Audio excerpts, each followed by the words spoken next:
beautiful town of Stratford-upon-Avon, 165 kilometers away from London, and the birthplace of William Shakespeare.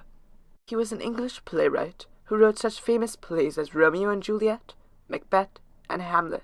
Shakespeare was born on the 23rd of April, 1564, in Stratford-upon-Avon, Warwickshire, England, to parents John Shakespeare and Mary Arden. His father, John, was a jack of all trades, working as a woolmaker, but later venturing into politics, as an alderman and then as a high bailiff. His mother, Mary, was an heiress who came from a respected family. Shakespeare attended school as a child, but he didn't end up going to college. William Shakespeare attended local schools, where he studied literature, history, and Greek and Latin rhetoric. At the age of 15 or 16, he left Stratford-upon-Avon to be a servant. He soon returned to Stratford, and he married Anne Hathaway, the daughter of a well-off landowner. The two had 3 children, Susanna and twins Hamlet and Judith. To provide for his family, Shakespeare left Stratford-upon-Avon for London, leaving his loved ones behind. Shakespeare joined an acting troupe called Lord Chamberlain's Men when he arrived in London. He was an actor and a writer for the group. It was the 1580s and the arts were flourishing in London at the time. Shakespeare wrote his first 3 plays between 1590 and 1592. They were Henry VI, Part 1s, 2, and 3.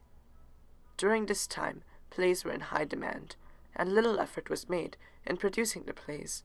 Shakespeare, though, changed this. He paid much attention to all the parts of the play, including character development and props, and his plays were realistic. Great offender. You were ever good at sudden commendations, Bishop of Winchester? But no, I come not to hear such. The 3 plays were a success, and Shakespeare produced 2 more plays, Richard III and Comedy of Errors. The play Richard III showed Shakespeare's interest in human nature, with Richard being a villain who was brave but also had evil behavior. Now are our brows bound with victorious wreaths, our bruised arms hung up for monuments, our stern alarums changed to merry meetings, our dreadful marches. Comedy of Errors showcased Shakespeare's talent in making comedies and tragedies, as the play incorporated both. Unruly boys! Are you there, wife? You might have come before. Your wife, sir, knave. Go, get you from the door. By the end of the 1500s, William Shakespeare had moved away from the world of acting and delved completely into producing plays. Shakespeare wrote 2 more plays concerning history, Henry V and Richard II, and he started writing many comedies.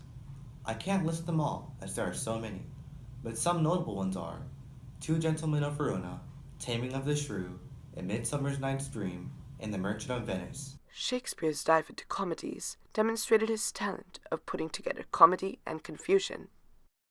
In the next decade, the 1600s, Shakespeare started producing tragedies. Some notable tragedies of Shakespeare's from the 1590s to the 1600s are Romeo and Juliet, Julius Caesar, Hamlet, Othello, and Macbeth. Most historians, me included, believe Macbeth is the best out of these 3 plays. When shall we 3 meet again in thunder? But all of the other plays were masterfully written as well. They were all very successful. William Shakespeare moved back to Stratford-upon-Avon in 1610. A rich man, he bought a large house, which he named New Place. He continued writing plays, and he created a series of romantic comedies, such as The Tempest, Cymbeline, and A Winter's Tale. These plays showcase Shakespeare's fondness for the countryside. Not long after Shakespeare's return to Stratford, though, something unfortunate and unexpected happened. On the 23rd of April, 1616, William Shakespeare died. He is believed to have succumbed to typhoid fever. It was his birthday. Although he died at a young age, 52, Shakespeare left so much as his legacy. He was an actor and a playwright. His plays were, and still are, amazing. They are even being performed today, 400 years later. Shakespeare didn't just stick to plays. He wrote 2 narrative poems and 154 sonnets. William Shakespeare was a true Renaissance man, doing so much in the little time that he was on earth. and his work will be remembered in the years to come.